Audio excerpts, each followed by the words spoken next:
You are listening to Let's Talk Trio on podcasts. Keep up with the latest episodes by downloading the Podbean app or stream episodes via our social media accounts. Search for Let's Talk Trio on Facebook, Instagram, and Twitter. This episode is sponsored by Student Access. Student Access, the leader in Trio software. Student Access is an online database solution that allows Trio programs to track their students' information, connect with students by text messages, streamline the APR, and work from anywhere, all online, with automatic updates for changes from the Department of Education. Their technical support team includes former Trio staff and has over 50 years of combined experience working with Trio. Make it easier to focus on your priority, the students. For more information and to request a free demo, visit their website at www.studentaccess.com or call them toll-free at 1-800-801-1232. That website again is www.studentaccess.com or 1-800-801-1232. Be sure to share your favorite episodes on your social media by tapping that share button. This is a great way to support the podcast. Now here's your host, Juan Rivas. Thank you, Amelia, for that wonderful introduction. Hello, listener, and welcome to another episode of Let's Talk Trio. I am your host, Juan Rivas. In today's episode, we have Kurtis Griess, who is a current director of the Trio Student Support Services at State Fair Community College. Kurtis is on the podcast to talk about his educational experience, his professional journey. He is also the founder of TrioJoblist.com.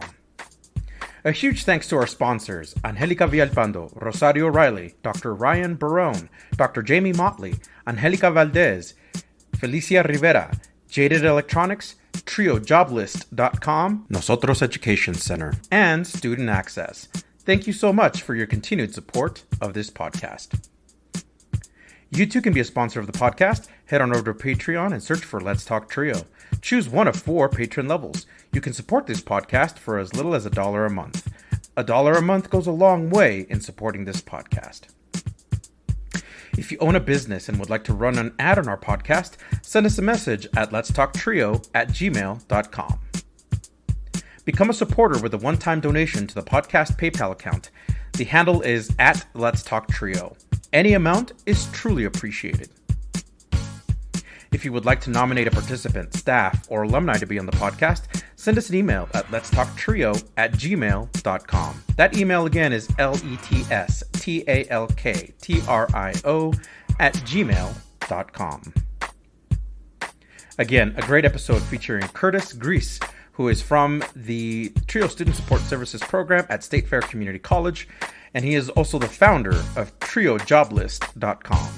Sit back, relax, and enjoy this episode.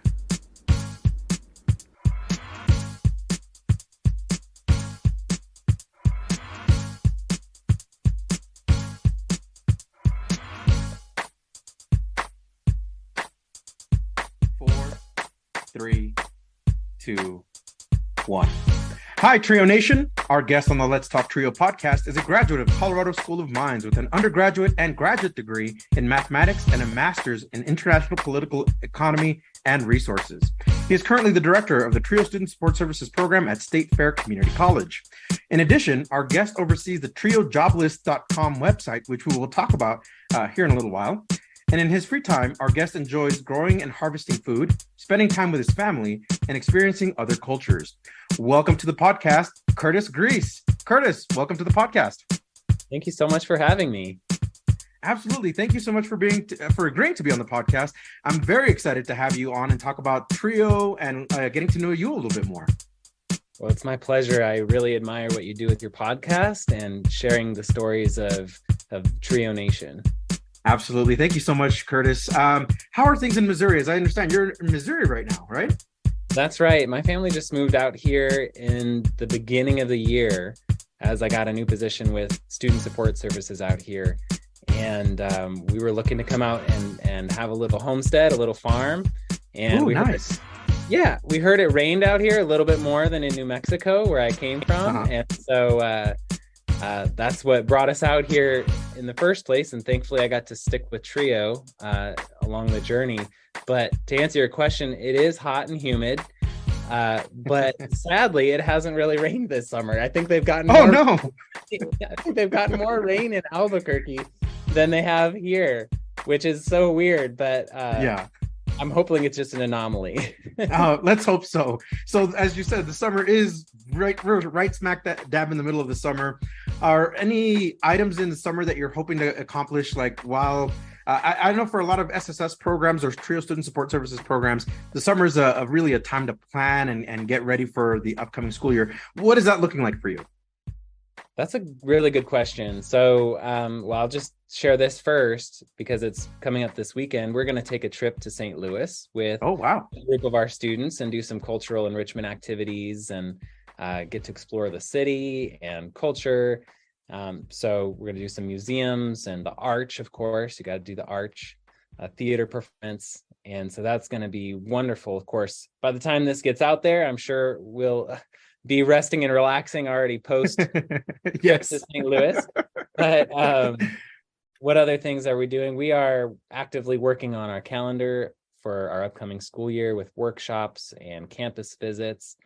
Planning on our Trio student organization that we have, how to best help them with their goals for the year.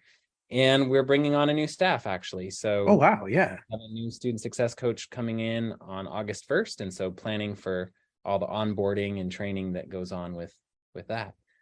I know that a lot of folks think that educational professionals have like the summer off, but clearly you have a lot of things on your to-do list.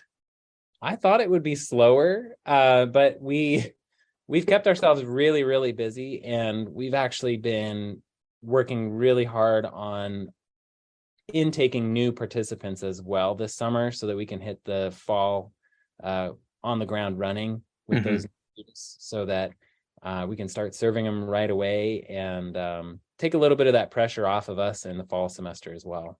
Absolutely. So as part of your intro, you shared that you like to harvest, grow food, spend a lot of time with your family. Talk to us a little bit about your interest. What got you into growing and harvesting your own food? Because you must have a pretty good green thumb. Yeah, actually and I guess I would say surprisingly so, because it wasn't until I was in college that I started getting a little bit more interested in it. And that's simply because my mom had these raised bed gardens, and I'd go help on weekends, and there's just nothing like picking fresh homegrown food that you get to enjoy like ripe off the vine. And so just seeing the success that she had kind of inspired me. And my wife is also interested in being kind of more natural minded and being closer to where our food comes from. And so it's been kind of an evolution from starting with raised bed gardens to getting chickens, to getting goats. We have some milk goats, and ultimately now getting a 13-acre homestead that we're going to start growing all kinds of fruit and animals on, and bees, hopefully have an orchard. I want it all. Yeah, it's amazing. So quick lightning round question on this. What has been the easiest veggie, fruit, or something that you've been able to grow and harvest, and what has been the most challenging? Oof. Oh my gosh. That's a really good question. Put you on the spot.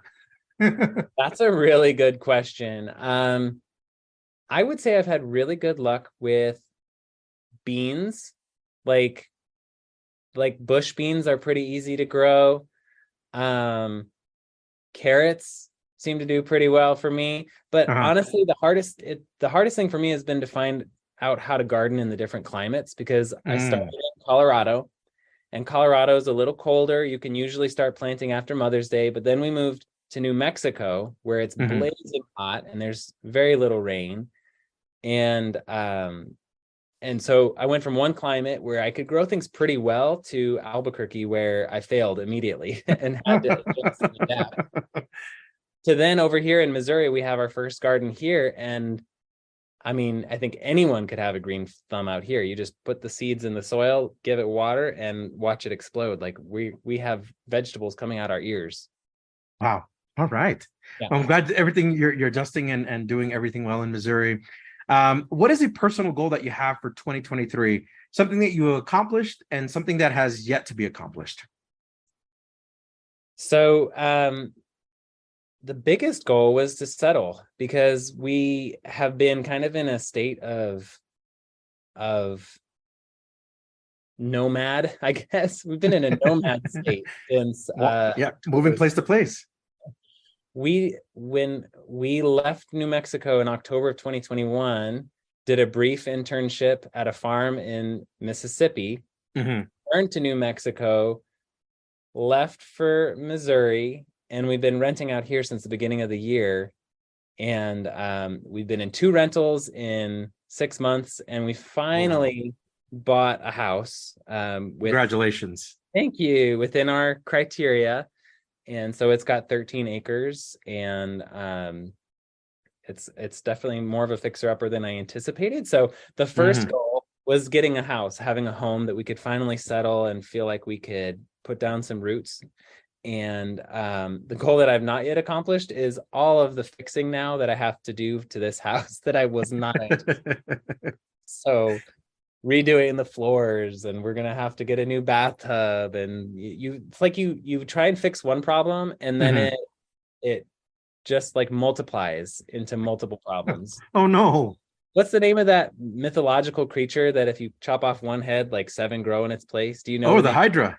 Yeah, it's like a Hydra. I feel like this house is like a Hydra with its problems. So the good news is we have a home. The bad news is we got a lot of work, but it'll be great when we get it home. Right on. Well, Kurtis, thank you so much for sharing a little bit about yourself at this intro of the podcast. But we're going to rewind the clock a little bit. Can you talk to us a little bit about you and your upbringing? What was that like for you? Sure. So fortunate that I have mom and a dad, and was raised with them, and 5 siblings. I was number 2 of 6. 2 of 6. Yep, 6 kids, and I am the oldest boy, but was surrounded by girls. It was girl, boy, girl, boy, boy. And so I'm sure that shaped me in some way, shape, or form. But and we lived part of my childhood in Michigan for about 8 years. And then after that, we moved to Colorado. And so from 4th grade through my college graduation, we lived in Colorado, in like a northern Denver suburb. Had a really pretty good childhood. Was pretty blessed to have some stability there and have some friends that I could play with on the streets and do all kinds of shenanigans as far as just playing sports on the street, playing football and baseball and hockey. We'd literally just try and block off the street, and then anytime a car would come, yell car, and then I'll clear off the street. That was like every day of my childhood, was just running around rampant. That's awesome. Was school something you gravitated toward once you started, or your parents started introducing you to school? Is school something like you just gravitated toward? Yes, I've always been pretty academically motivated. I will say that I was always probably my own worst critic when it came to school and academics. Like, my parents didn't really have to push me, but I really felt if I didn't do things right, or if I didn't learn things quick enough, I was really hard on myself. I used to say I was a perfectionist, but and that's probably true. Like, I wanted to do it right, and I wanted to do it right the first time, and I put a lot of pressure on myself. I was very conscious of my grades, and the good news is that I got good grades. The bad news is that I tied a lot of my value as a person to what grades I got. Oh, I see. And it wasn't until later that I kind of learned more about how to have a healthier mindset around,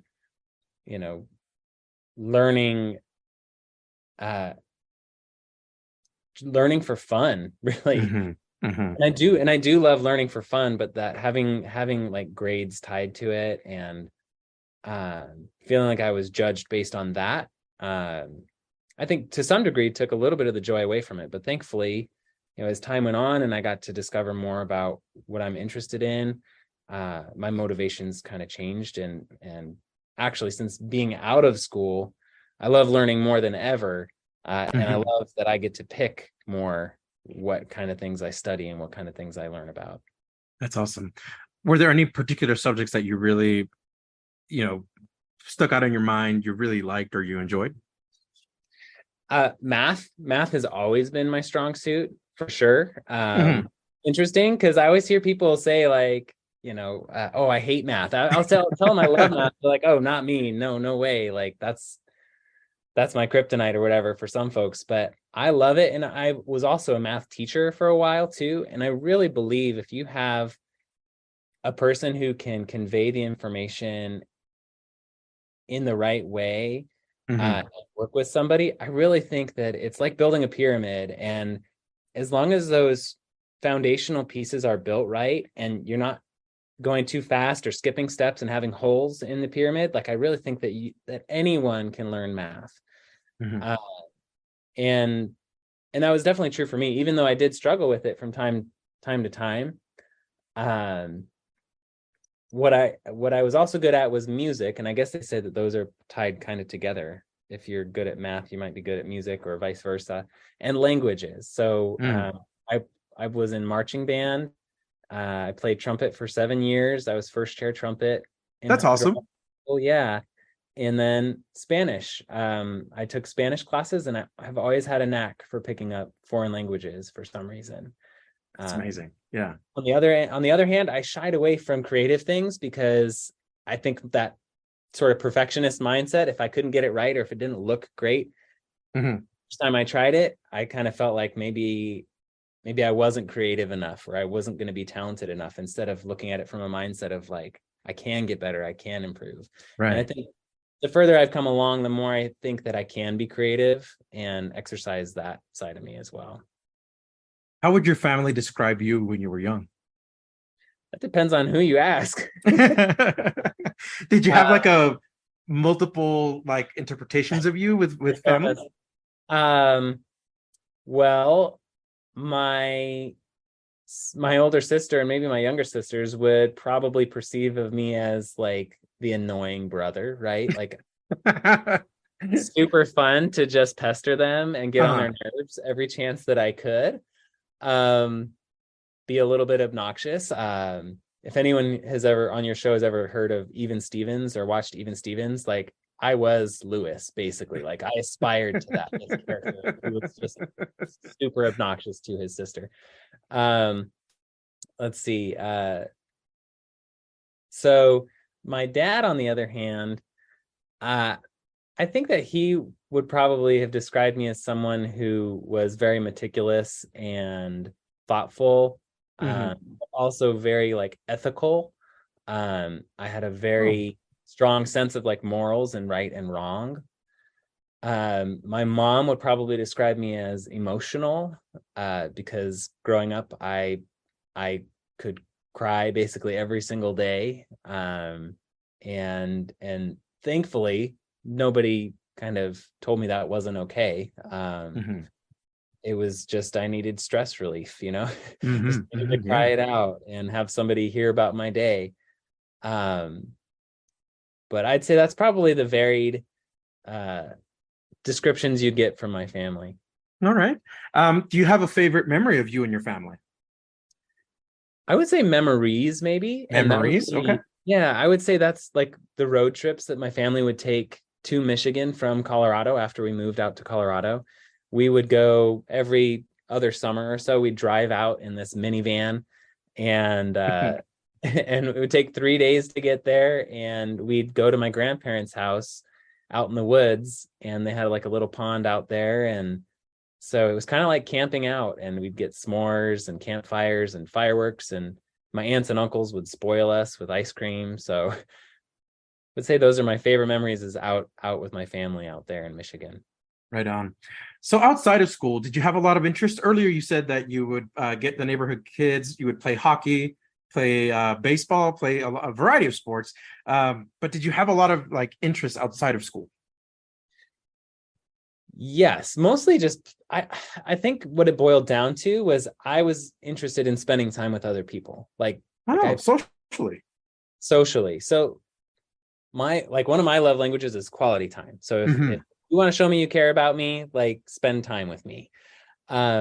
And so I just like to spend time with the neighborhood kids, and whatever they were doing, that's what I was doing. So if they were interested in some given sport, well, I was going to try and learn that sport and participate in it. So like one of the neighbors got a hacky sack. So the next week I had to have a hacky sack. And by the time I was done, like learning how to hacky sack, I was able to do like 203 in a row. Wow. There was a phase where we built these ramps off of our driveways, and we'd go down and then we'd go off the ramps with our rollerblades and try and do cool tricks and stuff. It wasn't necessarily that I was interested in those things so much as being able to fit in and participate with those neighbors. And when I made some friends later on in high school as a sophomore who loved comics, well, you could guess what I got into. I got into comics, right? So that I could feel like I kind of fit in. But before that, I was always fairly nerdy. And so I also loved computer games. And so I'm talking about like StarCraft and Warcraft and Diablo 1, Diablo 2, like late 90s video games. Wow. Yeah. So I played a fair amount of video games as well. So when you said StarCraft, I immediately connected with you because that was like high school for me. Like I remember getting super into StarCraft, and then comic books was just something I was super into in elementary, middle school, and in high school. So I gotta ask, Marvel or DC or some other comic book company? Not to put you on the spot. Is it okay to not have one? So absolutely. So my best friends in high school were twins. One was Marvel, one was DC. Oh. My favorite thing was just to pit the two of them against each other and hear them fight it out. So I'd say something like, "Oh, Spider-Man is so much better," or something, just to get the other one to start with them fighting. Right. Okay, fair enough. I'll leave it as you don't mind either one, that you're really just a fan of both. That's awesome. Absolutely. So do you remember middle school at all? And what was that experience like for you? I loved middle school, specifically sixth grade, I should say. Sixth grade was, how do I describe it? It was exciting. I just felt like I was learning new things all the time. I had great teachers, and they were just characters. The teachers were just characters. Like, they were hilarious. And I think maybe it was just in my own mental development that I was starting to be able to understand and interact with different types of humor. But that was exciting. It was when I sort of started getting the attraction of girls and vice versa, right? Like, so that's kind of exciting. But then after sixth grade year, my friends left. Another middle school was opened up, and all of my friends went to that other middle school. And so I was kind of left alone.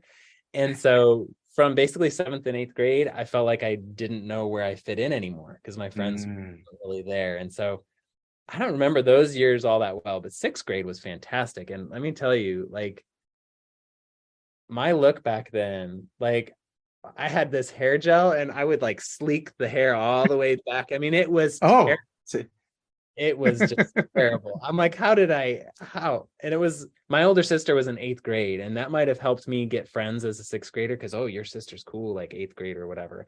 Right. She like tried to teach me how to be cool. Like, you got to wear your backpack like on one shoulder only, and stuff like that. Right on. Did you develop any interest in middle school? Like, join any clubs, organizations, interests that you really gravitated toward? Yeah, I started out in band. So that was one that I took to really, really quickly. And I fostered that interest a lot and throughout and even into high school. And so that was one I dedicated a lot of time to practicing and loved just playing music and making music with the rest of the band, challenging myself and growing. It was really cool. And then I also did karate, which I did through high school as well. And then, like I mentioned, I just, whatever the kids in the neighborhood were playing, I was Okay. What did you do to prepare for your entry into high school? And what do you remember thinking? well, uh, entry into high school. I was nervous. I was really nervous. Big part of it was because the friends that had left to go to the other middle school were going to come back. And I hadn't really kept in touch with them. So when they came back, I was kind of nervous. Is it going to be the same? Is it going to be different? And so, because I kind of grew up for the last 2 years without them. And so that was a little bit daunting. But another thing was I was really, really short in freshman year. I was 4'11" and like 92 pounds. And so I was very small for a freshman. I was probably one of the two smallest kids in my class of about 400 students. And so I was a little bit afraid of, like, are there going to be bullies and sort of that stereotypical high school, like getting swirlies in the toilet or something like that. Right. But thankfully, I'm very fortunate. I didn't have any real issues with bullies, and so it was not as bad as I think I was afraid of it. But I was still really, really socially, like, conscious of, like, the popular kids and the different cliques, and like, where do I fit in and where should I fit in, and just not really super confident in who I was as my own person, and not sort of being too afraid to exhibit maybe who I am. I loved band, but I hated the stereotype of band geeks. Certainly. That weighed on me, unfortunately, way more than it should have. I'm curious, and this is just more of a follow-up. Did the old friend group, were you able to catch up with them and really reconnect, or was it more of a, you know what, I see you, you're in a different phase of your life, and kind of move on from there? Yeah, what was that like? Yeah, that's a good question. It was okay. It was never quite the same. They definitely, everybody grew up a little bit, and I think I was on good terms with them. I was in classes with a lot of them, but it was not really more than just classmates at that point. It wasn't like going and spending time with them. I always felt kind of geographically bound, and so I didn't feel like, because they lived miles away, that I was going to be able to get there very easily and sort of cultivate those relationships either. And so I was afraid to ask my mom, who had a lot of other kids to take care of and drive around to other activities, to ask her to take me to go see people far away as well. Did any of your extracurriculars carry over into high school? So band did, for sure. I was in marching band, and I did that through junior year. And I did continue with karate as well. And I'd say that those are the main two ones, despite being involved on my street as far as with different sports. I never took them up at, like, the school level. Okay. I think it was, I guess maybe I was too busy. I don't know. I haven't reflected too much on it. Or maybe I think for things like football was like the popular one. I didn't want my head to get hit. Maybe that was the academic in me. I didn't want to lose brain cells. So can you talk to us about your overall high school experience? Things that you liked, things that were not part of your priority? Things that I liked in high school were,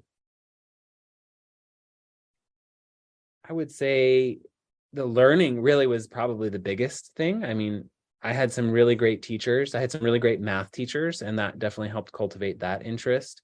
I had some great Spanish teachers, again, kind of cultivating that interest. Like I said, I think if you have a great teacher in a certain subject, it can just really motivate you and inspire you to grow and help you learn. I think that was probably the best thing. And I was a little bit competitive in my classes too. So I definitely wanted to be valedictorian. I was not. I graduated 13th in my class, which 13 is my lucky number, so I'm not going to complain. But I was definitely very academic minded, and so I kind of focused on fewer things rather than a whole lot. So it was like my academics, it was band. I ended up with a job. Mm. Where did you work, if you don't mind me asking? My first job was Sylvan Learning Center. Oh, okay, cool. It's like a tutoring place. I suppose if I think about it, my very first job is actually private tutoring, because my family had some friends who had a kindergartner and they hired me to be his tutor. I helped him with handwriting. And then actually from the time he was in kindergarten all the way till he graduated high school, I got to work with him and tutor him. It ended up being that I tutored him in math on down the road, but that was sort of my first job. And even though it was kind of like a side hustle, that tutoring was really sort of foundational for me as someone who wants to work and who likes working in education and seeing myself as a teacher. But the Sylvan Learning Center kind of matched up with that too, even though I was just helping teachers, giving them books and stuff, making minimum wage. It was still kind of that academic setting. That's awesome. For many high school students around this time, usually colleges become part of that conversation. And some students even contemplated whether or not they want to attend the college, and they start coming up with their own list, right? Did you and your family start discussing college? Was that part of the family discussion, or was it something that a decision you kind of arrived on your own? I didn't have a lot of conversations with my parents about college until probably senior year. I think someone in my school, my teachers must have been working on ingraining it in me, but I always felt like that's the next step. That's what I've got to do next. However it is that I need to go about doing it, that's what I always felt was right for me. I didn't have an extensive list of colleges. Like I just really didn't know how to differentiate colleges or what they offered or why one might be better than the other. So my biggest reference was like whatever there was a commercial for on TV. Like there were always these for-profit colleges. There was one called Westwood, I think, and it was a private for-profit college, and they had commercials everywhere. So I was like, oh, that's where I'll go because that's what I see. That's what I've heard of. But when I got further along, thankfully, I got a little bit more perspective of some of the other institutions in my state. I couldn't afford a private school and didn't think I'd get a lot of scholarships. I just didn't think I'd be that competitive. And so I looked at 3 state schools. I looked at Colorado School of Mines, Colorado State University, and go Rams. Go Rams. and CU Boulder. So those were like the 3 main ones that I was looking at. And part of that was with some of the guidance of some teachers that I had in a program that I was a part of called Legacy 2000. And we had to do research on colleges for that program. Oh, wow. I looked at some other out-of-state ones like MIT, and I just don't think I would have been competitive enough for MIT. But I looked at some other ones like that, like where would I go? Because I was basically felt like I was being pushed towards kind of engineering and science because I was good at math and science and I got good grades. So everyone was kind of like, well, you should be an engineer then if you're good at math. And so naturally, I feel like School of Mines, CSU, and CU were really good engineering, had great engineering programs. And so those were my top 3. And then it kind of came down to distance from home, cost of living, and a little bit culture too. So, and at the end of the day, my dad basically suggested that I should go to Colorado School of Mines. He says the best engineering and science school in the state, you should go there. And it was affordable enough and closer to home. And so I said, all right, that's where I'm going to go. I took my dad's advice and I definitely don't regret it. So definitely, spoiler alert, if those who were tuning into the very top of the show, right? Kurtis, you ended up going to Colorado School of Mines. What was, for you personally, what was the draw of that college? What did you like most about it? I think what made it different for me was that it was smaller, for one, than those other 2 schools that I mentioned. I felt like I felt like I could sort of find where I fit in a little bit more easily than in a really large setting. It was just easier to navigate and it felt more focused, right? Like Colorado School of Mines, you're going there if academics are your focus. Like you're not going there to party.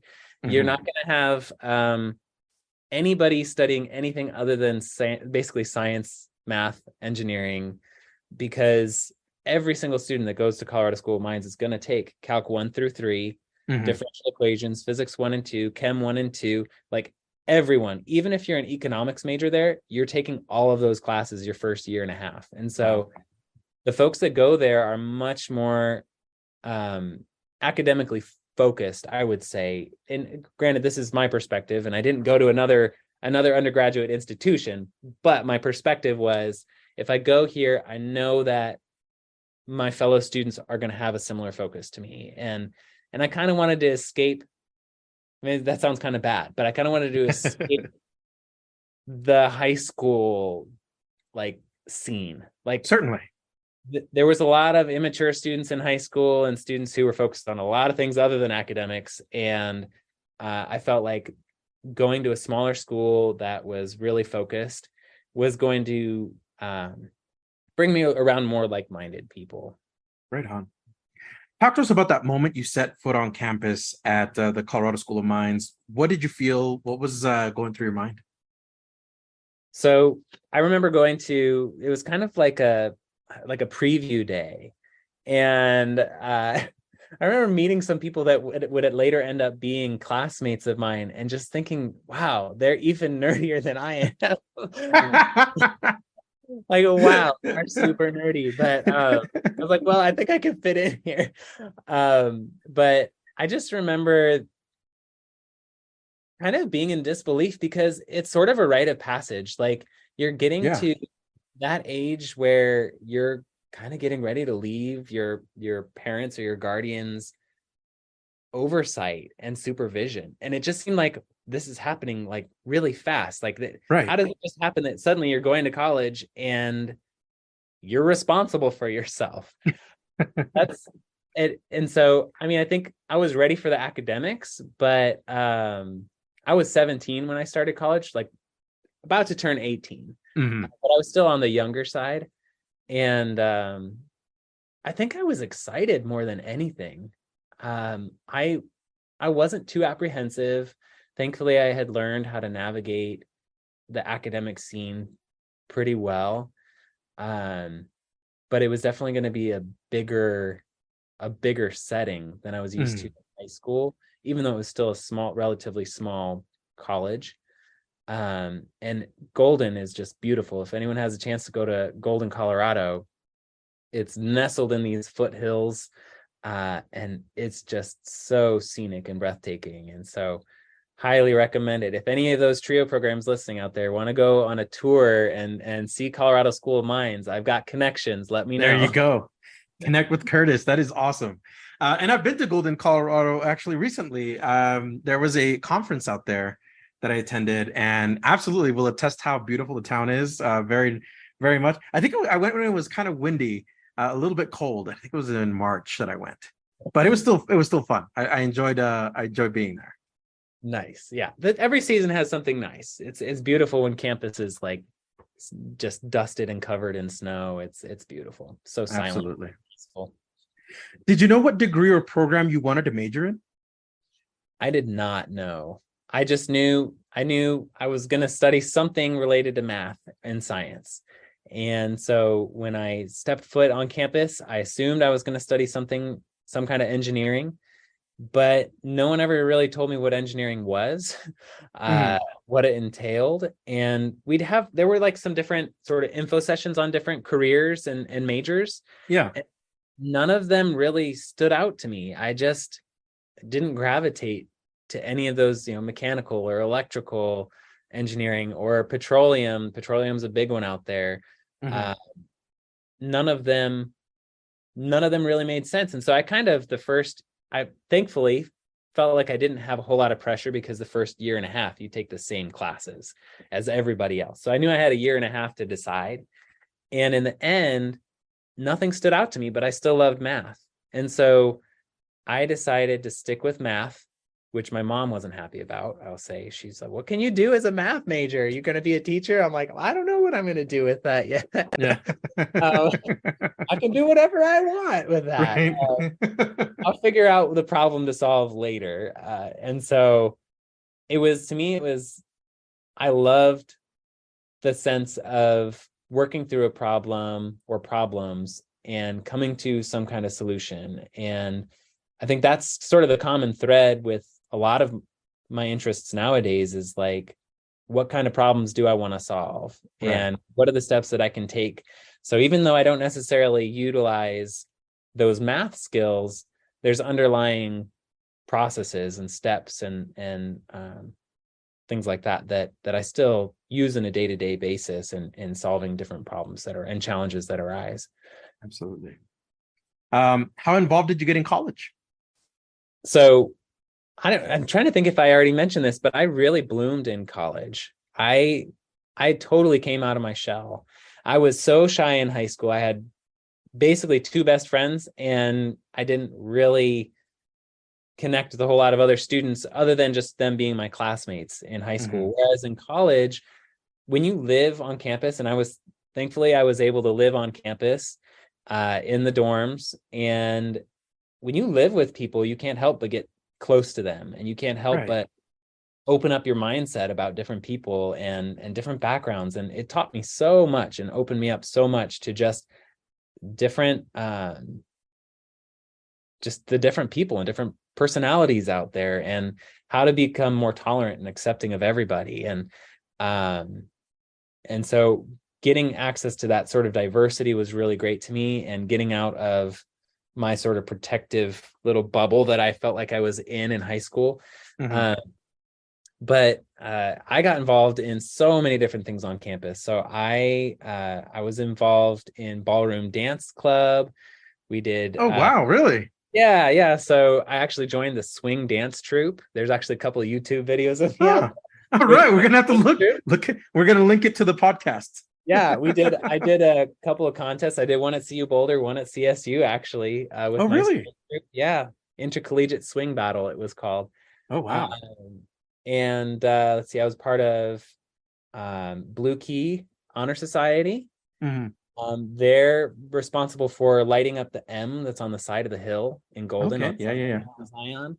It's the largest lit letter on the side of a hill in anywhere in the U.S. basically. Oh, wow.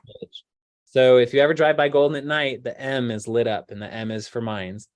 That's awesome. So that was one of Blue Key's responsibilities, was upkeep of the M. Yeah. Let's see. I was involved in InterVarsity Christian Fellowship and Bible studies, and trying to think what else I did in college right now. Lots of pickup games of volleyball as much as I could. Volleyball is my favorite. Was involved in like ultimate frisbee with my floor, like my dorm floor. And I was involved in other student leadership activities as much as I could as well. Right on. So while in college, what did you learn about yourself?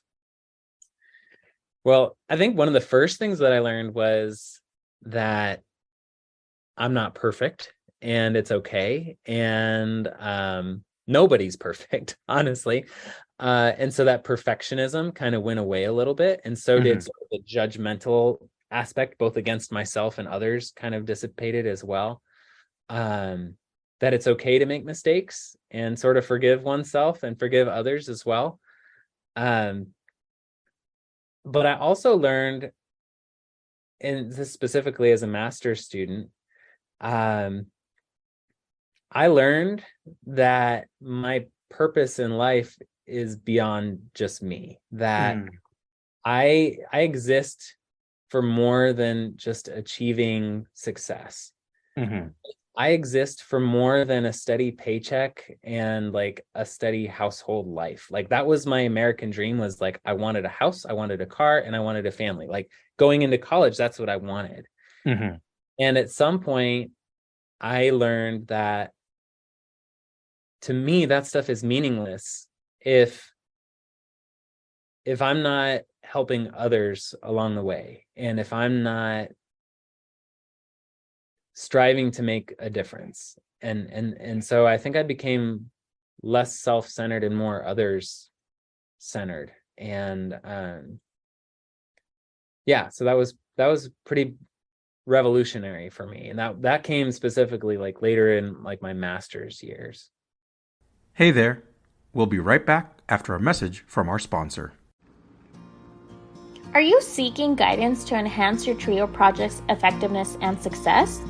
Look no further. NOSOTROS Education Center, NEC, is here to empower your TRIO project with expert consulting services. NEC's mission is to promote the effectiveness and impact of TRIO programs. Since 2003, NEC has specialized in providing professional development and in-service staff trainings, allowable cost services, for TRIO projects across the country. The team at NEC, with over 60 years of combined TRIO experience, offers customized workshops and seminars for project staff, compliance assessments, external evaluations, working on and submitting APRs, database customization and training, development of policies and procedures manuals, and project implementation or reorganization services. Additionally, NEC has secured over $774 million in federal funding with a 92% success rate through their live and on-demand proposal workshops, assistance with data collection and review, detailed technical reviews, and comprehensive proposal development services.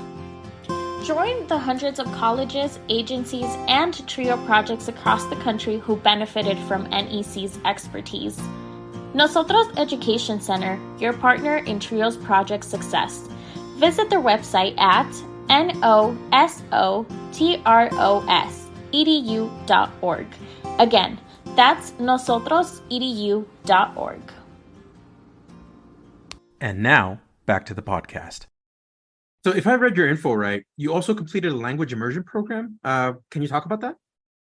Yeah, so I studied abroad in Spain, in Madrid, for about 6 weeks. It was a Spanish language and cultural immersion program. 6 weeks is not long enough to learn a language, but no, it isn't. But thankfully I had a little bit of grounding already through Spanish throughout high school. And I did love learning about the culture, and I did develop my language skills a little bit. But what the best immersion program I ever had is nothing you'll find on my LinkedIn profile. And that was, I got to live with my wife's family for over a year when we moved from Colorado to New Mexico. Mm-hmm. And, so her parents are from Mexico, and they can understand English, mm-hmm. And they can even get by a little bit, but in the house it was all Spanish. And so right, yeah, there's nothing like living with people and having to communicate in their language for basically a year. And that really, really helped my fluency, and to the point where Cynthia's, my wife, her aunts and uncles are just like, oh my gosh, like, you speak great. Like, yeah.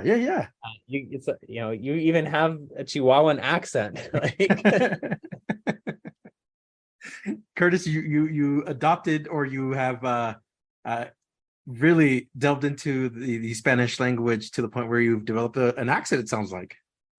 Yeah, I mean, Cynthia's dad is from Chihuahua. So, like, for example, one of the things that you hear from a Chihuahuan accent is like instead of a ch for the ch, it's more of a sh sound. Oh, yeah. Mm-hmm. Chihuahua instead of Chihuahua. Mm-hmm. And so there's some slight things like that I think just because I'm hearing it, that's what I'm replicating. Okay, that makes sense. Yeah. Cynthia's family from Guanajuato said I speak really weird. So apparently I don't have a Guanajuato accent, but I promise you, like any, and this is me being Mexican and understanding the culture and understanding that there's regional aspects to Spanish, right? They can immediately tell whether you are from a certain region or if your Spanish is just completely messed up. But I'm glad that at least the regional accent for you is coming through, which is great. My wife likes to say that I'm not obviously white, which is interesting. I'm pretty much a gringo, but she's like, no, you put on a cowboy hat and some boots and like you can get by. You absolutely can. I can totally see that. I take it as a compliment, honestly, and I really think that I'm Mexican, like on the inside. I really do claim that because I just love Cynthia's family. I love Mexico. I love just like my best friends, like my twin friends from high school, Mexican. Their mom was like my adopted mom. I feel like I've totally adopted the culture. I just love it. I don't know how familiar you are with social media and some of the sayings that go around on TikTok and other social medias is Mexicans. The saying goes, Mexicans are born wherever they damn well please. Yeah. And that includes, right? If you feel Mexican, then that's you're Mexican. And I only bring that up because I recently saw a video of this young man, a little boy about 4 or 5, and he was upset because he was telling his mom, like, I want to be Mexican. And she's like, what, you don't want to be African anymore? Like, what's going on? You don't want to be African? And he's like, no, I want to be Mexican because they eat quesadillas. And very upset. Well, the Mexican national team for soccer got wind of this video, saw it, and they officially like, yep, he's one of us. He's got the soccer jersey and everything. They got him quesadillas. So he was ingrained into that. So I just thought that was super amazing. That is awesome. No, you've got a good point there. Like, let me tell you, that's one of the best parts of living with your Mexican in-laws for a year is mi suegra. I mean, she can cook amazing. On point. Yeah. Amazing Mexican food without any recipe. That's amazing. And you know what? I just recently like really picked up on learning how to cook for my kiddos. They love my Mexican food. Like they're like, Dad, Mexican food with you is on point. It's awesome. When I try to branch out to Italian, they're like, Italian's not all that great. You're still learning. I'm like, thank you for that grace, but I'm still trying to learn, trying to branch out. Thank you for indulging me in that, Kurtis, for that little banter. But for some students who are thinking about careers, right?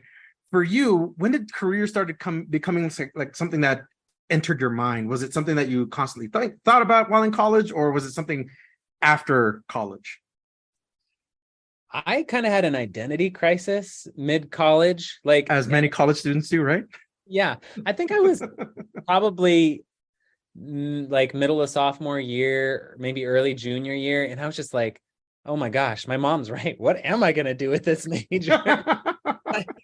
What am I going to? Because it's kind of like there's some fields when you study that, like nursing, there's many different fields of nursing that you can be, but you're going to be a nurse. When you study math, you could do so many different things. It's kind of like if you study sociology, you could do so many different things. Absolutely. And I didn't know. So thankfully, I had a professor my sophomore year for a class called Human Systems. Mm-hmm. Sounds like an anatomy class, but it wasn't. It was about how different countries interact with each other geopolitically. Anyhow, I apparently impressed him in class. And at one point, I was in his office hours working on a paper or something. And he said, you should join my master's program, the Master's of International Political Economy of Resources. And he says, and if you apply and get in, I'll pay for the rest of your undergrad and I'll pay for your master's. Whoa. Yeah. Yeah. So I didn't have an end game with math. And so I was like, sounds good. Sign me up. You'll pay for the rest of my undergrad. That's amazing. I'll do it. Sure. Yeah. That just delayed the inevitable because then when I was in my master's program about a year from graduating, I had the same identity crisis again. Oh my God. What am I going to do with this master's? Right. I definitely periodically thought about careers, but I didn't have a lot of guidance. I had an internship with a consulting company after my sophomore year, and that was really neat. But it didn't really go anywhere. It was with an energy consulting company. Mm-hmm. It didn't really go anywhere. It just didn't really get me super excited. I did research as part of my master's program. But again, like the career path wasn't super clear with that.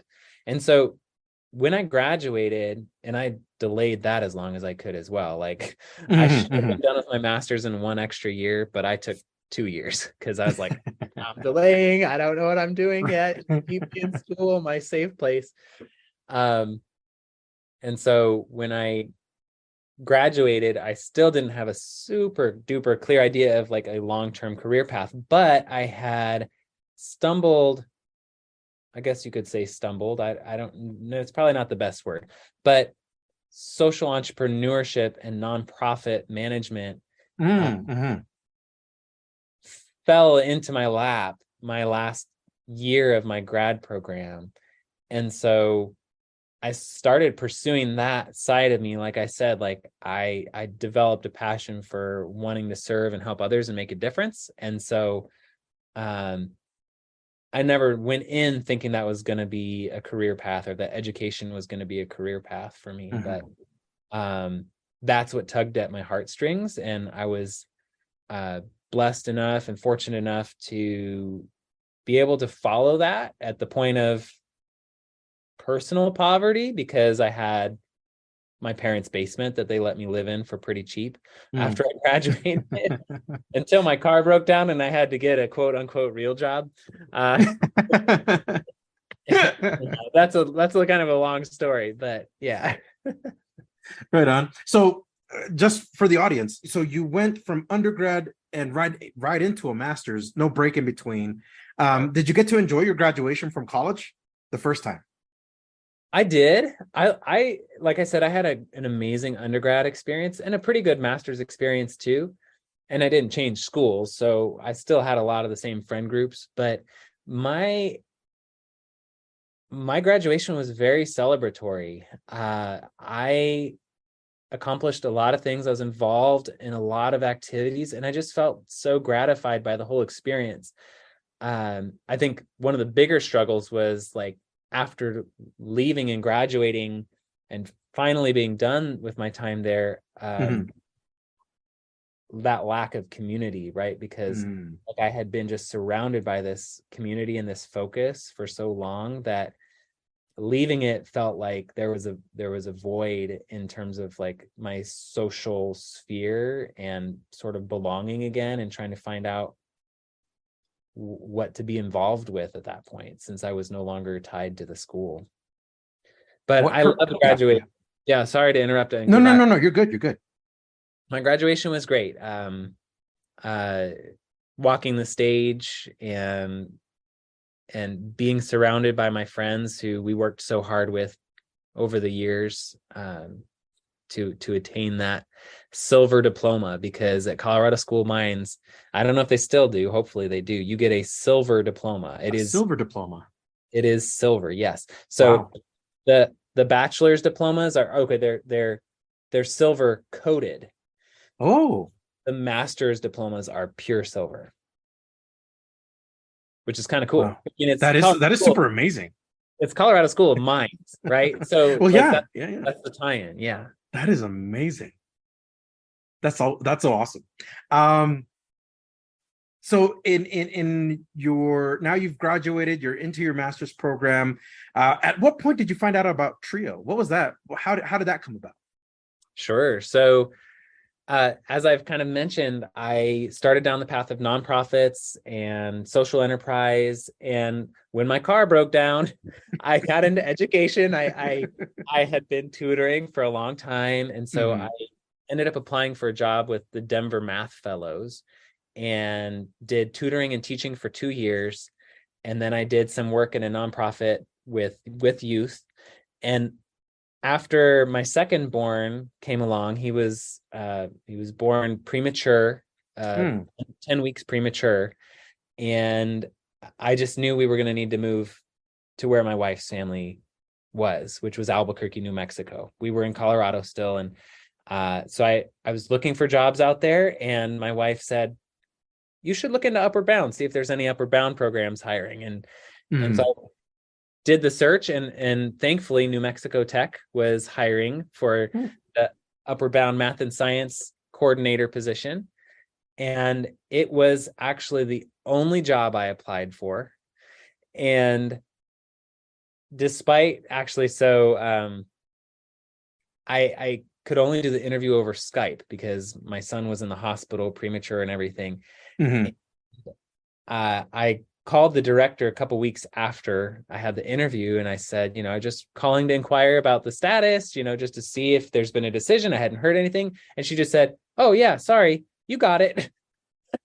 What a great way to find out you got the job. Yeah. So I heard about Trio from my wife, who had friends who were in Upward Bound. She wasn't herself, but she had friends in Upward Bound.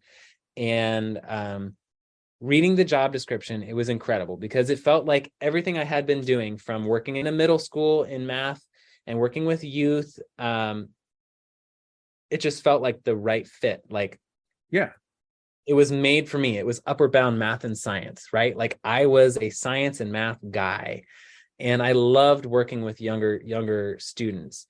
And so that's how I found out and got involved in Trio. It was literally the dream job I never knew existed.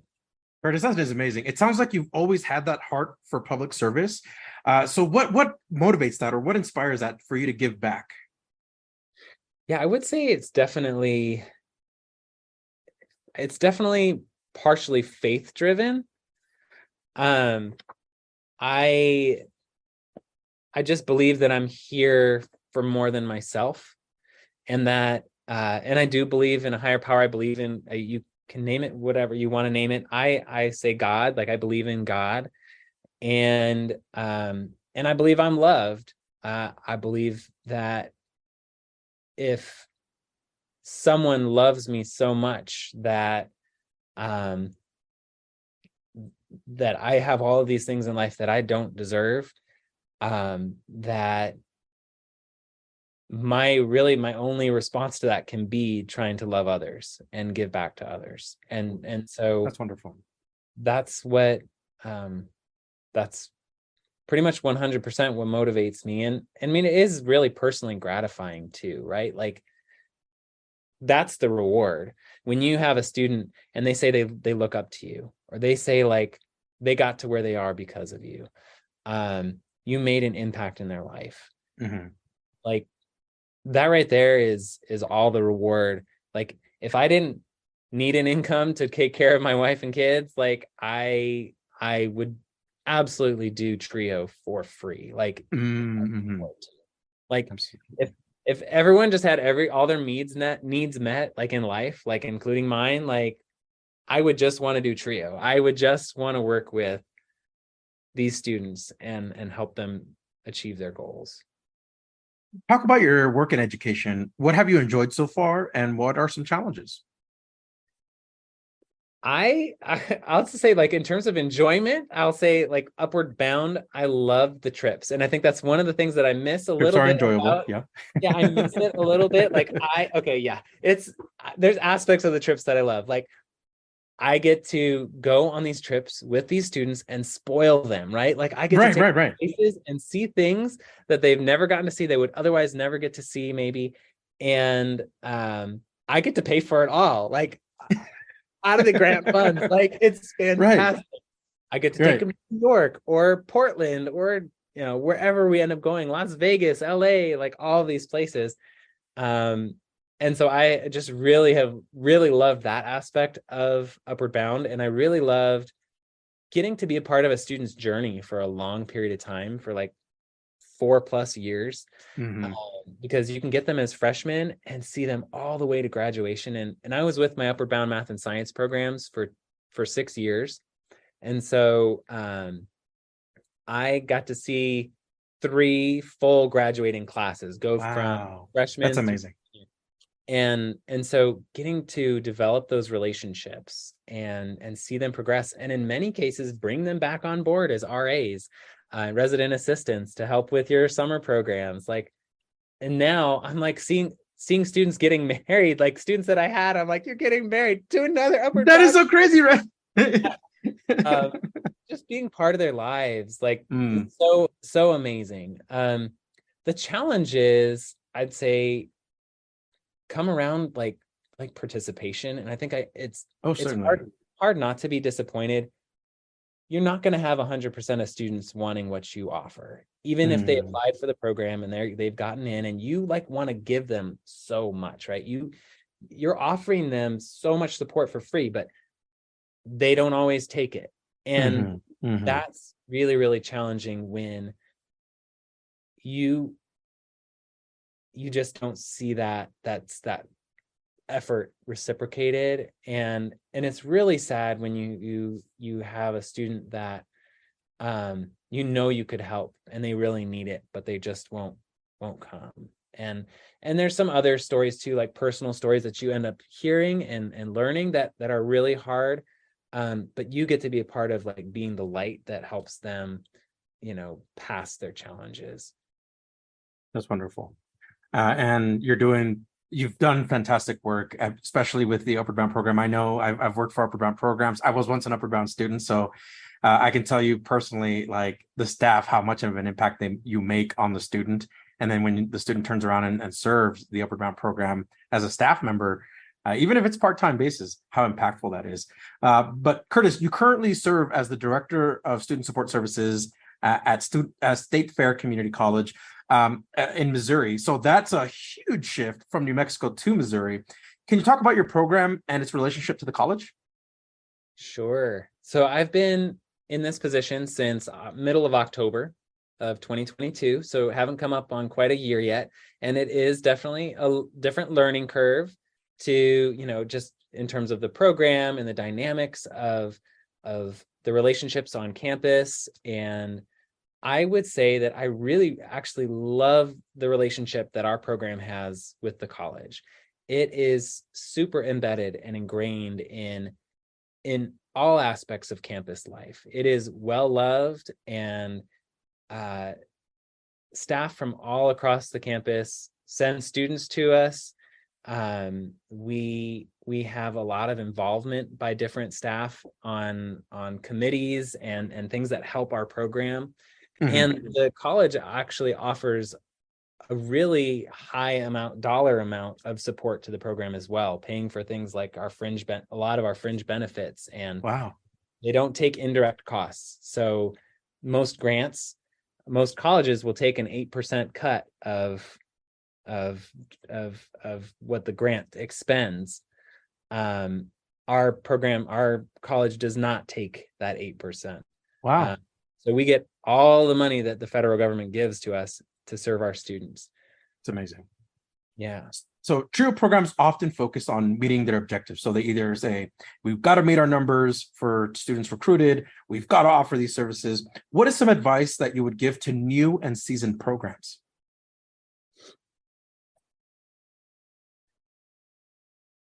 I have a lot of advice that I can. Can we fit it in this podcast?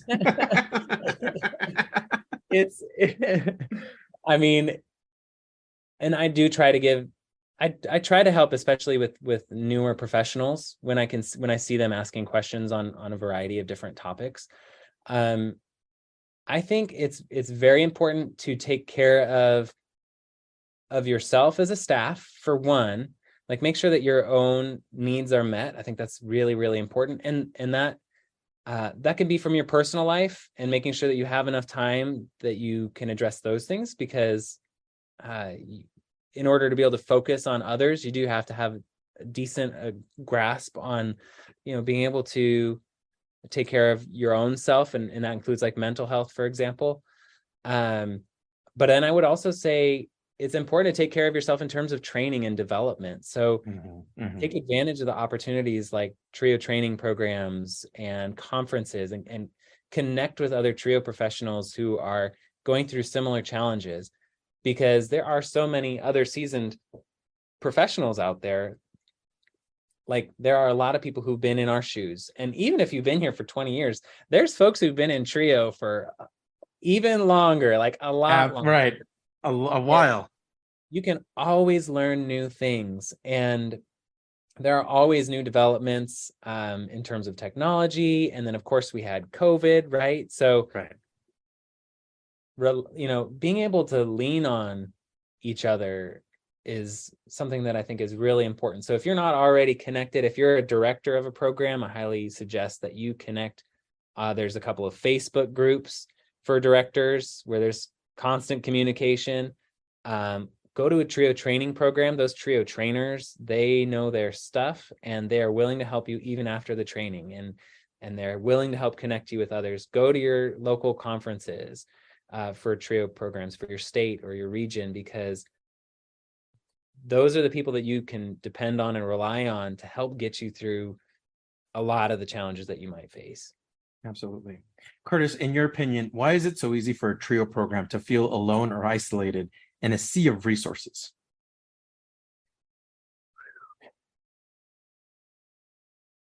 That's a really interesting question. I think it probably depends. I can say, like, for my Upward Bound math and science program, I felt isolated on my campus. We were based 70 miles away from our main campus, and I felt like we weren't really a part of the college in many ways. Like, I felt like we were just a neglected thing, like it let it just run itself kind of thing. We don't, not our money. It's the students aren't necessarily coming to college here, so it's not a big deal.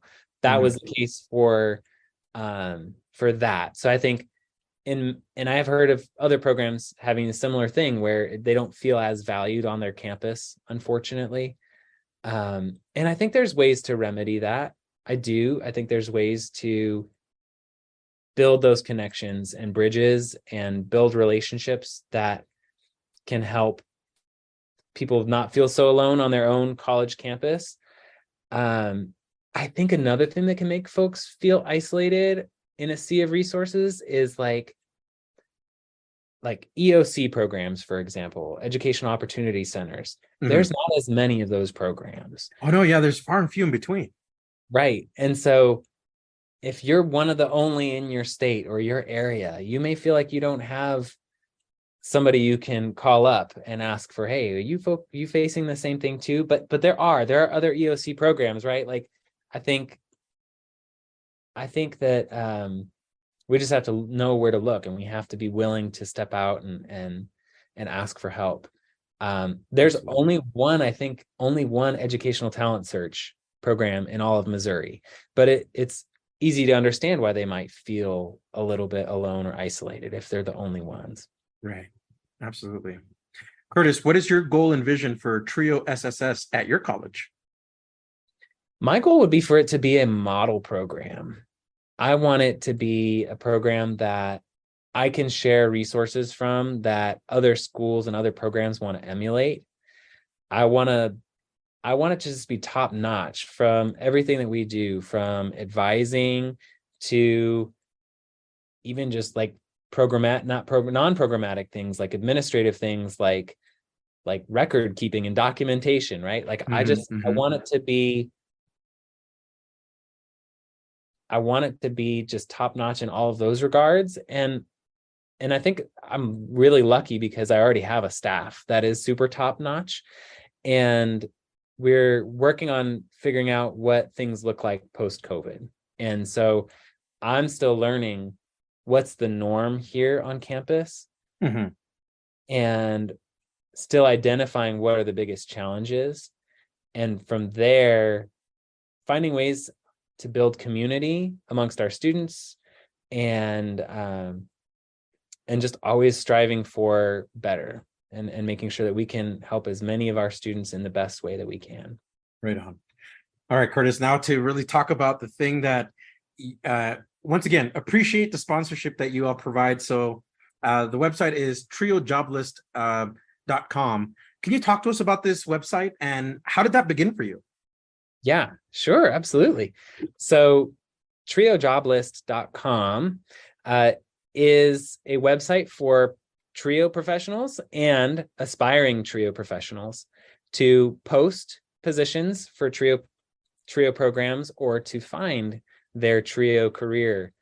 And so it is a website where you can go and you can see an up-to-date list of positions in TRIO programs, all 7 programs across the country, and including Alaska sometimes and Hawaii. I haven't had any out in the Pacific yet. I've had one in Puerto Rico. I'd love more. If any of your listeners are out there, please, that'd be cool to put your positions up. But we have both a list and also a map. And I think the map is what really makes it useful. That's awesome. The map has a pin on it in the geographic location of every position that's open, and it's color coded according to which program it's with. And so you can quickly, if you're looking for an SSS position, you can hone in on the blue color, and you can go to the geographic region that you're interested in and click on it. It'll tell you what college it is. It'll tell you the name of the position, That's awesome. anticipated salary, the closing date, and a link to go and apply. And actually have numerous other lists as well. So I have it broken down. I have lists by state. I have lists by program type. And then I also have a list just for assistant director and higher level positions. So let's say you're a coordinator and you want to move up to an assistant director or director position. You can go to my map that is specifically for those positions to help you, again, kind of hone in on what you're interested in applying for. So where can folks find this website, and how can they connect with it on social media? So triojoblist.com is the web address. And so pretty easy to remember. Although I will say, if you type in Trio Jobs in a Google or probably other search engines as well, excuse me, it should be one of the very first that come up at this point. It's gotten a lot of traction and gotten high up in the rankings. But Trio Job List, if you can remember that, you'll be able to find it, triojoblist.com. Awesome. And social media right now, we only have Instagram, so it's just at Trio Job List. Pretty easy to find that as well. And I typically post a weekly kind of update as far as how many positions were added in which programs. And I also do featured posts. So if you are interested in either spreading the word out there even further, for open positions, you can do a featured position and it gets blasted out on my Instagram and in the newsletter. Oh, I will mention that as well. On the website, there is a link for the newsletter. So I send it out every single week, and it has updates about what positions were added, how many are expiring in the next week. And my favorite part of it all is that I give scholarships away as part of those featured positions. And so that's awesome. Anytime a program pays for a featured position, over half of whatever they pay, it's $100 or $150, goes to a scholarship to a student in their program, selected by the staff of the program. That is amazing. That's awesome work that you're doing, Kurtis. If a Trio program wanted to get a hold of you to post a position, how would they do that?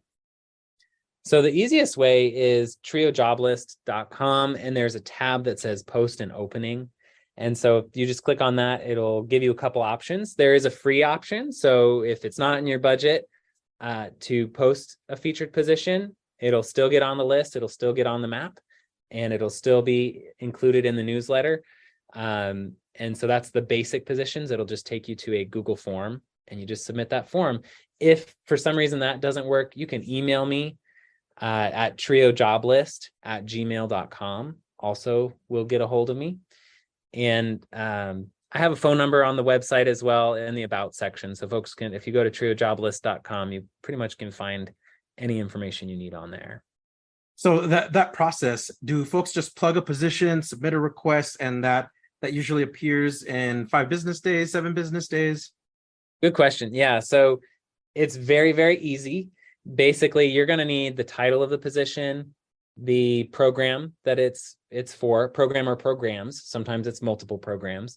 You need to have the city, state, and zip code of where the position is located, the name of the institution or organization, and then optional fields include salary, which I highly recommend. I just think that it's great if you know what your anticipated salary range is, just to be transparent. 100%.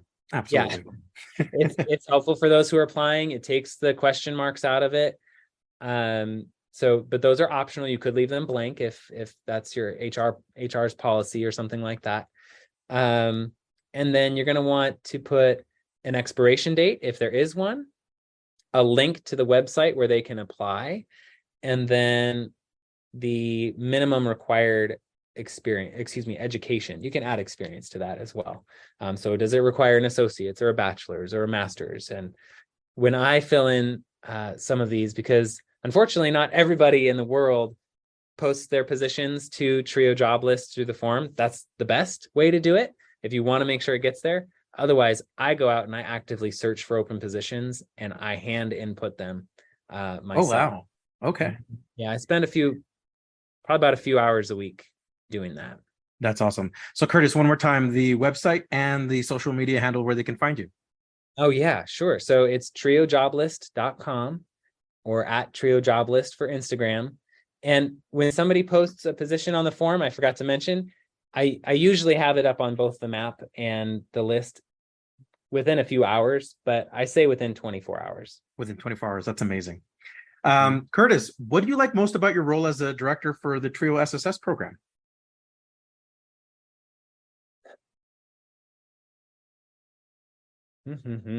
I should be ready for this. I have the questions ready. I won't put you on the spot and let everybody know that we've planned this for almost a month. Just kidding, Kurtis. We won't let them know. No, we won't let them know that. That'll be edited. It's so hard when like what I like most about something. Well, I love that I'm learning something new. I love that I get to see students in the next sort of phase of the education pipeline. I worked with high school students for a long time. I helped advise them, help them graduate, and help them apply and get accepted and started at institutions of higher education. And now I get to be at that next level. Awesome. And so I get to see firsthand now, how good of a job did I do when I was helping high schoolers get them ready for college? And the reality is, the reason that we still have Trio programs in college is because our students don't stop needing help once they graduate high school. Right. And so it is something that has really opened my eyes that just to how tricky it is to navigate college and how important it is to have our Trio programs there supporting our first gen income eligible students and students with disabilities, because whoops, throwing my phone over here. No.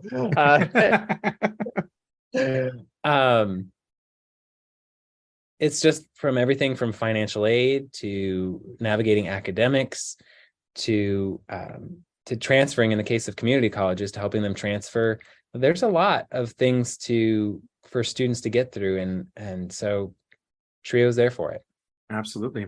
Thinking ahead, what do you see yourself doing 5 to 10 years from now? I do not know. And it's okay to not know.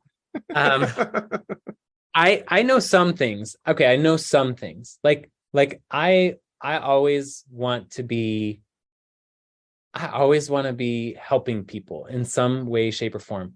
I love Trio. I would love to retire in Trio. I admire the people who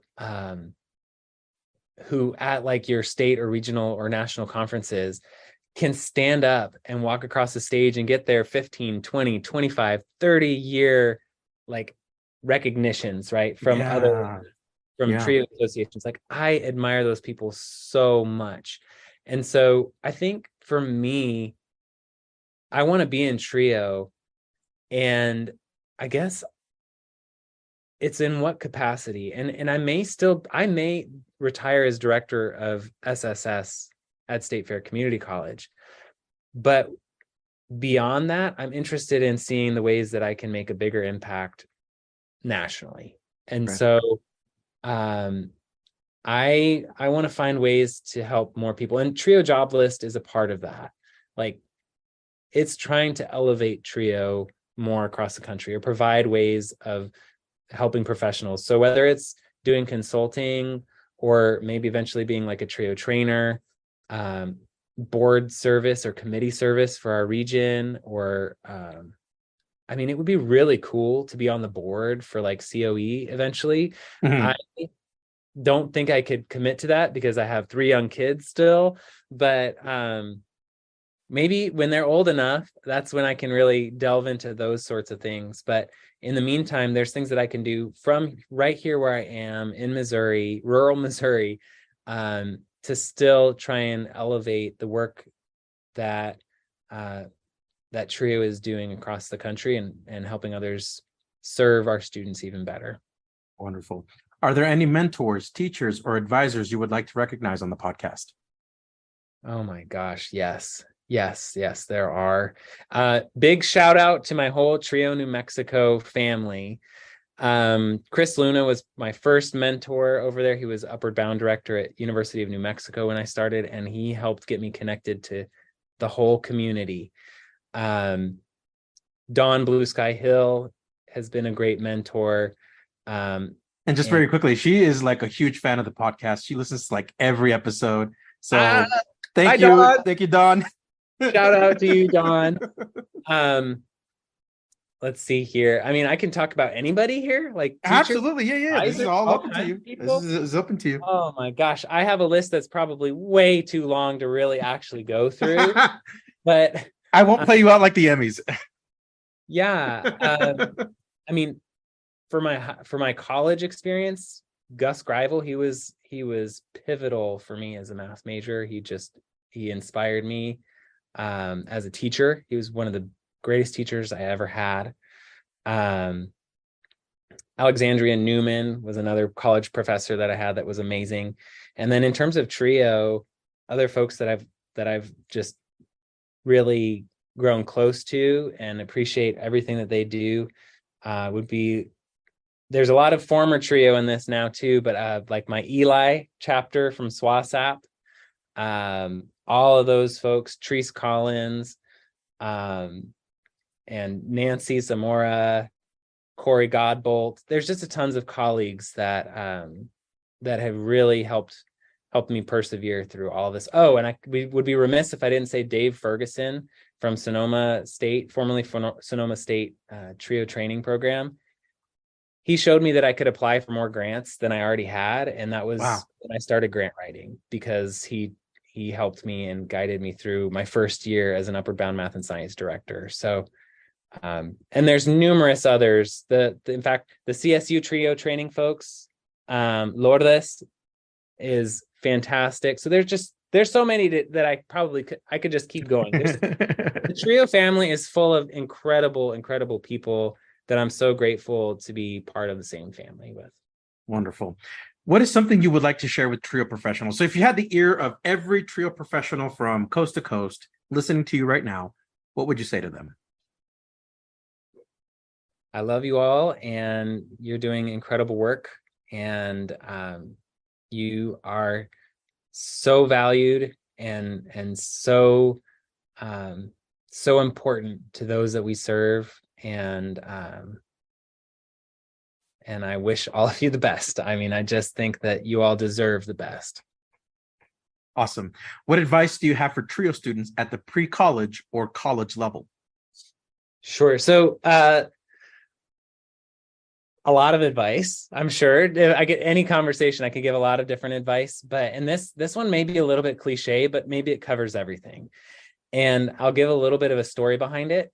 And that is, I was working on tiling my new house. Like my wife said, we're ripping up the carpet in here and we're putting tile down.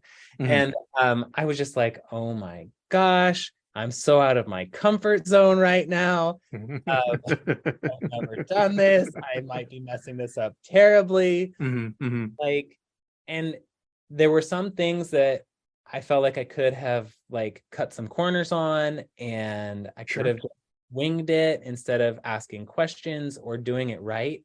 And at some point I had a choice to do something and sort of go halfway or go all in.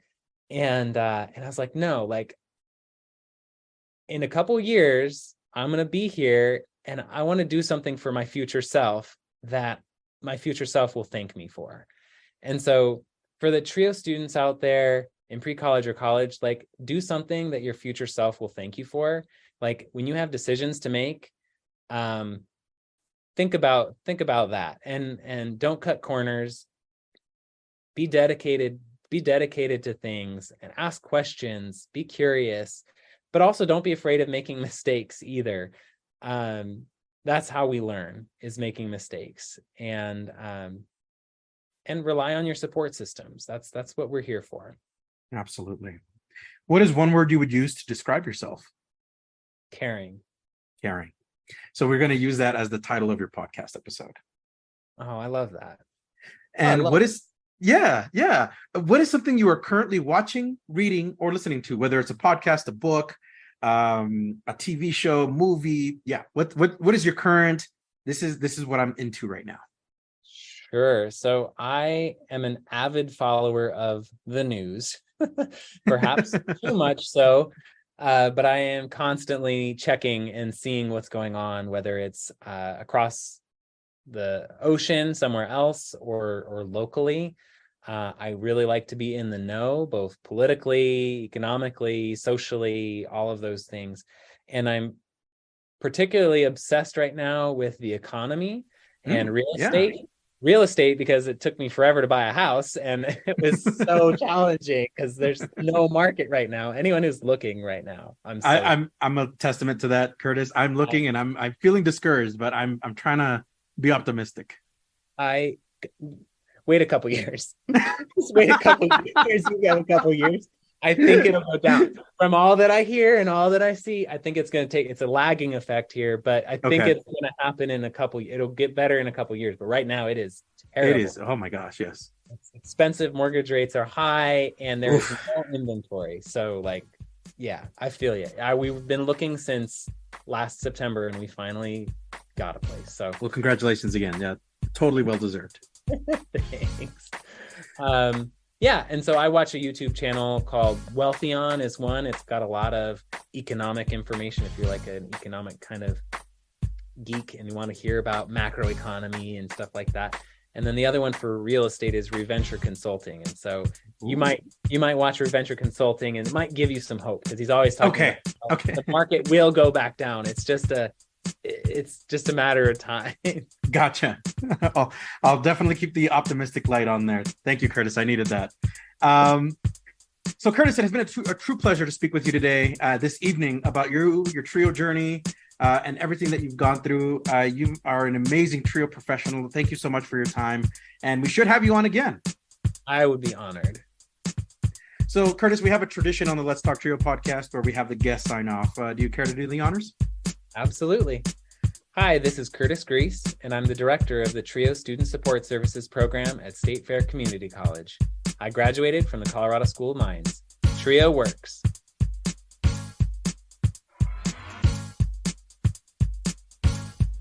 Are you a participant, alum, or staff of a TRIO program? Do you want your program highlighted?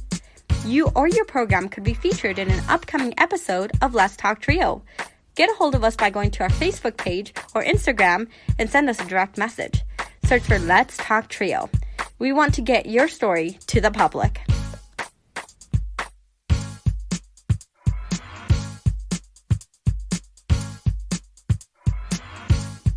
That was our guest, Kurtis Griess, who is the founder of TrioJoblist.com, and he's currently the director for TRIO Student Support Services program at State Fair Community College. Kurtis, thank you so much for being on the podcast and for sharing your trio journey. Remember, if you would like to be on the Let's Talk Trio podcast or know a staff, advocate, participant, or alumni, send us an email at letstalktrio@gmail.com. That email again is letstalktrio@gmail.com. A huge thanks to our sponsors, Angelica Villalpando, Dr. Jamie Motley, Dr. Ryan Barone, Angelica Valdez, Felicia Rivera, Rosario Riley, and TrioJoblist.com, Nosotros Education Center, Jaded Electronics, and Student Access. Thank you all so much for your continued support of this podcast. You too can sponsor the Let's Talk Trio podcast in one of three ways. Become a monthly patron on Patreon. Our base patron level starts at $1 a month. If you own a business and would like to place an ad on our podcast, email us for sponsorship packages. Become a supporter with a one-time donation to the podcast PayPal account. Our PayPal account is at Let's Talk Trio. Again, that handle is at Let's Talk Trio. I'd like to take a moment to thank our honorary members of the Let's Talk Trio podcast, Roderick Chambers, Tony Ho, Scott Kendall, and Susan Cramp. The Let's Talk Trio podcast team is John Russell, audio engineer, music producer, and composer, and post-production editor. Amelia Castañeda, script supervisor, marketing manager, social media manager, and producer. Juan Rivas, executive producer and host. This episode was recorded Monday, July 17th, 2023. Remember to always exercise your most crucial right to vote. Thank you all so much for listening, and we will catch you on the next episode.